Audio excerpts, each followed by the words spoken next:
नमस्कार दोस्तों, मैं हूं विकी कुमार और आज एक ऐसी खबर लेकर के आया हूं जो पूरे देश की राजनीति को हिला करके रख सकती है। ज़रा कल्पना कीजिए अगर एक दिन खबर आ जाए कि प्रधानमंत्री नरेंद्र मोदी अगले 6 साल तक कोई चुनाव नहीं लड़ पाएंगे, उन्हें अयोग्य घोषित कर दिया जाएगा, उनकी सांसदी रद्द कर दी जाएगी और बनारस में दोबारा चुनाव कराने का आदेश आ गया है। तो क्या होगा? पूरे देश में भूचाल आ जाएगा, हिंदुत्व की राजनीति करने वाले जमीन पर आ जाएंगे, बीजेपी और आरएसएस अपनी जान बचाने के लिए सड़कों पर उतर आएंगे। लेकिन दोस्तों, ये सिर्फ कल्पना नहीं है, ये हकीकत बनने की तरफ बढ़ रही है, क्योंकि एक नहीं, दो नहीं, बल्कि कई ऐसी याचिकाएं इस वक्त देश की अलग अलग अदालतों में पड़ी हुई है जो मोदी जी की कुर्सी को हिला सकती है। और सबसे बड़ी बात, अब खुद बीजेपी के सीनियर नेता डॉक्टर सुब्रमण्यम स्वामी भी मैदान में उतर आए हैं। स्वामी साहब ने साफ कह दिया है कि मोदी जी को अब इस्तीफा दे देना चाहिए। स्वामी बीजेपी के अंदर के आदमी हैं, कोई विपक्षी नहीं है, और जब पार्टी के अंदर से ही इस तरह की आवाज़ उठने लगे तो समझ लीजिए कि बात कहाँ तक पहुँच चुकी है। दोस्तों, पहले ज़रा सुब्रमण्यम स्वामी की बात कर लेते हैं। सुब्रमण्यम स्वामी साहब ने खुले तौर पर कहा है कि मोदी जी को इस्तीफा दे देना चाहिए, इससे पहले कि एपस्टीन फाइल सामने आ जाए। एपस्टीन फाइल अमेरिका से जुड़ा हुआ वो मामला है जिसमें दुनिया के बड़े बड़े नाम फंसे हुए हैं। जेफरी एपस्टीन एक अमेरिकी बिजनेसमैन था जिस पर बहुत गंभीर आरोप लगे थे, और जब वो फाइल्स धीरे धीरे सामने आ रही है तो कई भारतीय हस्तियों के नाम भी सामने आ रहे हैं। स्वामी साहब ने खुले तौर पर आरोप लगाया कि इन फाइल्स में मोदी जी के भी नाम का जिक्र हो सकता है। मार्च 2026 में एक पॉडकास्ट में स्वामी ने ऐसे ऐसे आरोप लगाए कि पूरे देश में सनसनी फैल गई। स्वामी ने दावा किया कि वो 3-4 ऐसे महिलाओं के नाम बता सकते हैं जिन्हें मोदी जी के साथ नज़दीकी संबंधों के कारण एमपी बनाया गया, और एक तो मंत्री तक बन गई।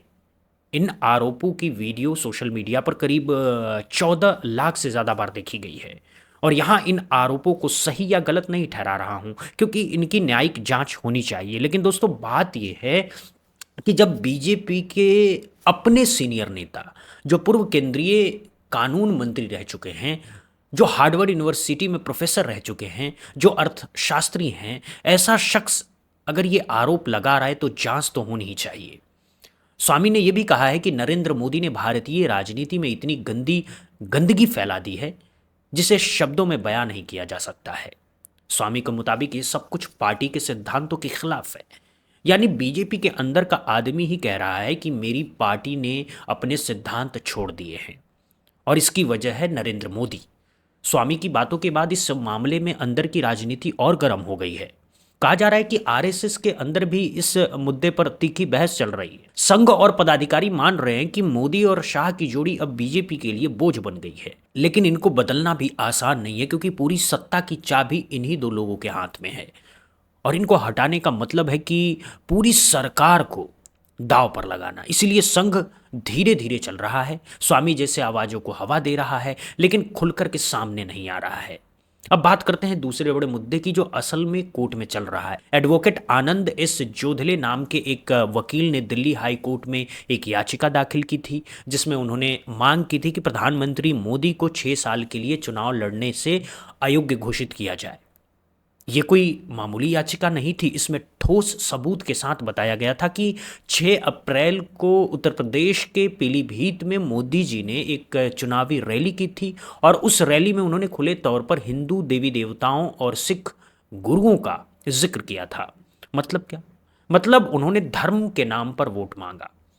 और दोस्तों, ये सीधे सीधे लोक प्रतिनिधित्व अधिनियम की धारा 123 का उल्लंघन है, जो कहती है कि चुनाव में धर्म, जाति, समुदाय के आधार पर वोट नहीं मांगे जा सकते।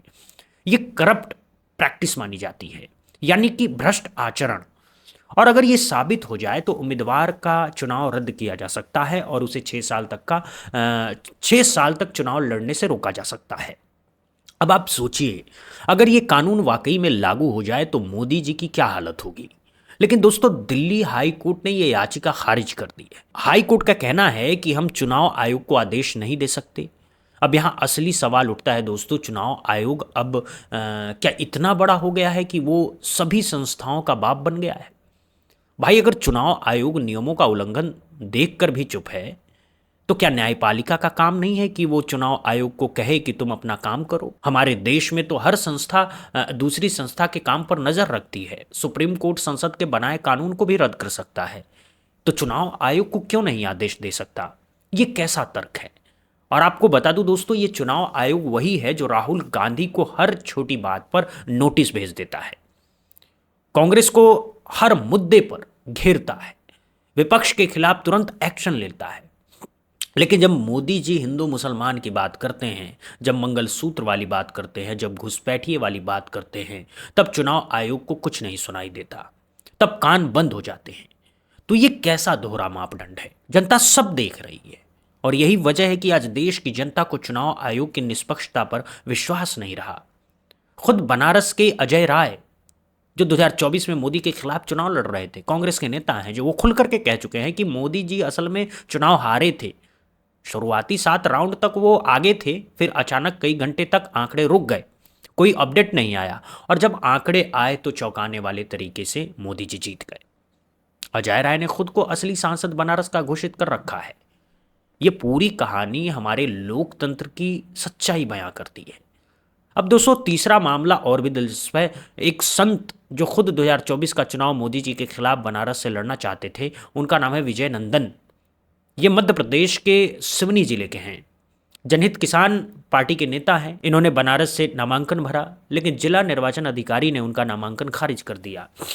और चौंकाने वाली बात यह है कि कोई ठोस कारण नहीं बताया गया, सिर्फ इतना कहा गया कि हलफनामे में कमी है। लेकिन विजय नंदन का साफ आरोप है कि उनका नामांकन इसलिए खारिज किया गया क्योंकि वो एक साधु संत के भेष में थे, और बनारस साधुओं की नगरी है। चुनाव आयोग को डर था कि कहीं ये संत मोदी जी के लिए खतरा न बन जाए, कहीं जनता इनकी तरफ न झुक जाए, इसीलिए पहले ही चुनाव मैदान से बाहर कर दिया गया। विजय नंदन ने इलाहाबाद हाई कोर्ट में इलेक्शन पिटीशन दाखिल की और मांग की कि मोदी जी के निर्वाचन को रद्द किया जाए और बनारस सीट पर नए सिरे से चुनाव कराए जाए। इस याचिका में उन्होंने बहुत मजबूत तर्क दिए हैं। उन्होंने कहा है कि 140 करोड़ भारतीय नागरिक चुनाव आयोग पर भरोसा करते हैं, अपना वोट देते हैं, लेकिन जिला निर्वाचन अधिकारी ने एक विशेष व्यक्ति यानी मोदी जी को फायदा पहुंचाने के लिए सारे नियमों का उल्लंघन किया। अब सवाल यह है कि क्या इलाहाबाद हाई कोर्ट में इस याचिका पर कुछ कार्रवाई होगी? पुरानी बात याद कीजिए दोस्तों, 2019 में तेज बहादुर यादव भी बनारस से मोदी जी के खिलाफ लड़ना चाहते थे। समाजवादी पार्टी ने उनको उम्मीदवार बनाया था, लेकिन उनका भी नामांकन खारिज कर दिया गया। तेज बहादुर यादव ने इलाहाबाद हाई कोर्ट में इलेक्शन पिटीशन दाखिल की थी। हाई कोर्ट ने पहले नोटिस जारी किया था मोदी जी को, बाद में मामला खारिज कर दिया गया इस आधार पर कि तेज बहादुर बनारस के मतदाता नहीं थे, यानी टेक्निकल पॉइंट पर मामला उलझा दिया गया, असली सुनवाई नहीं हुई। ये है हमारी अदालतों का हाल। अब मैं आपको बताता हूं कि किन किन धाराओं के तहत मोदी जी पर कार्रवाई हो सकती है अगर सच्चे मन से जांच हो जाए। पहला, लोक प्रतिनिधित्व अधिनियम 1951 की धारा 123। ये धारा साफ कहती है कि अगर कोई उम्मीदवार धर्म, नस्ल, जाति या समुदाय के आधार पर वोट मांगता है तो ये करप्ट प्रैक्टिस है, और इसे साबित करने के लिए मोदी जी के भाषणों की सैकड़ों वीडियो सबूत के तौर पर उपलब्ध है। मंगलसूत्र वाला भाषण, घुसपैठियों वाला भाषण, कांग्रेस मुसलमानों को धन बांटेगी वाला भाषण, हिंदू खतरे में है वाला भाषण, सब कुछ रिकॉर्ड में है।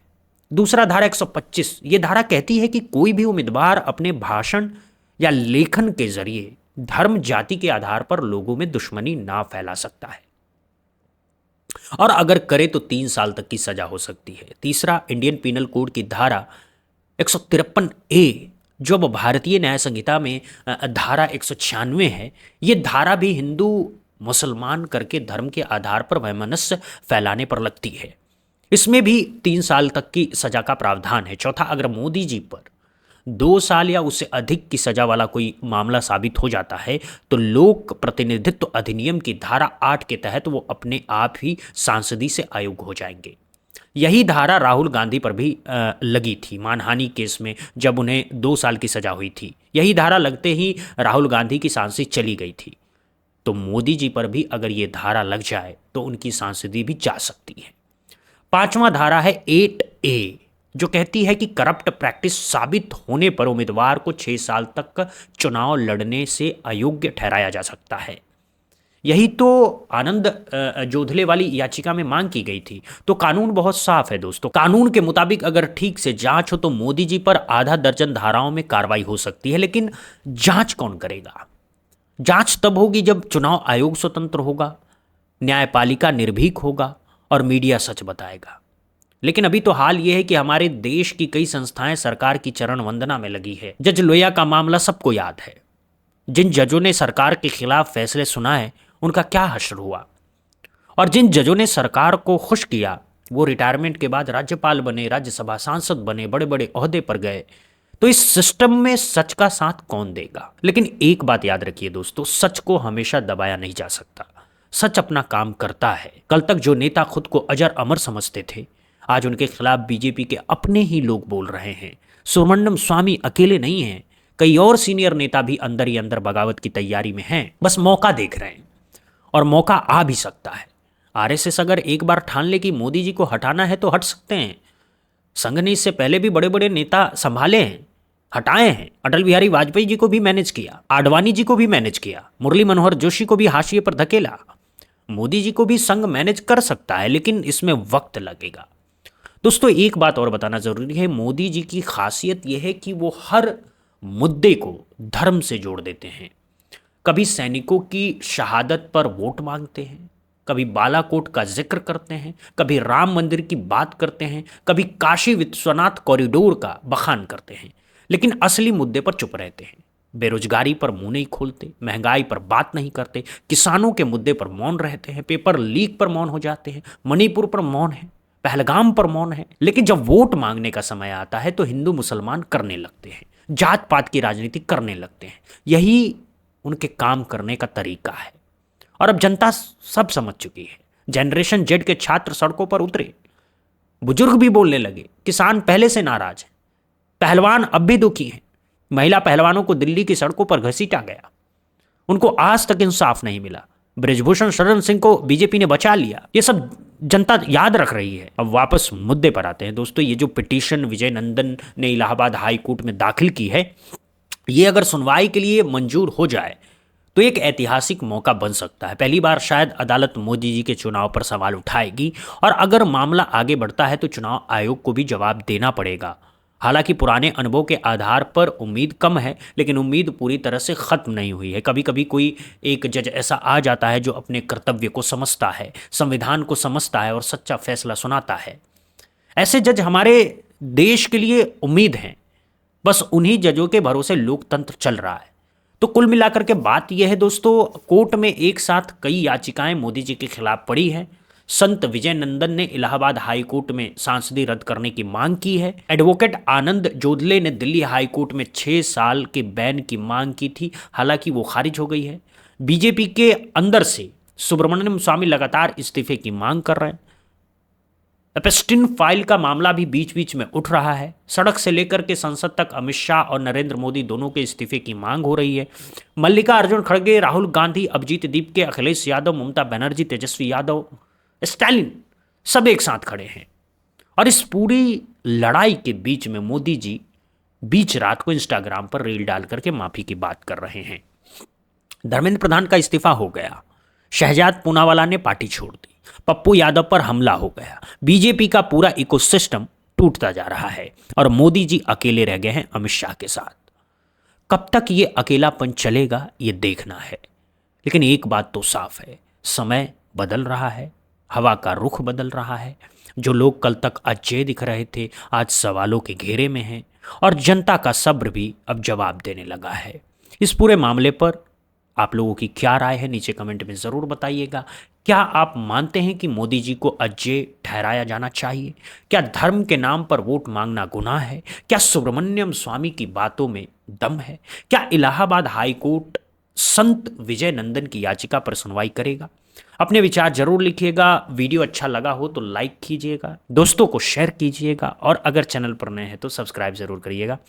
घंटी दबाना मत भूलिएगा ताकि हर नई खबर आप तक पहुंचते रहे। मिलते हैं अगले वीडियो में एक और बड़ी खबर के साथ। तब तक के लिए बहुत बहुत शुक्रिया, बहुत बहुत धन्यवाद। जय हिंद, जय भारत, वंदे मातरम।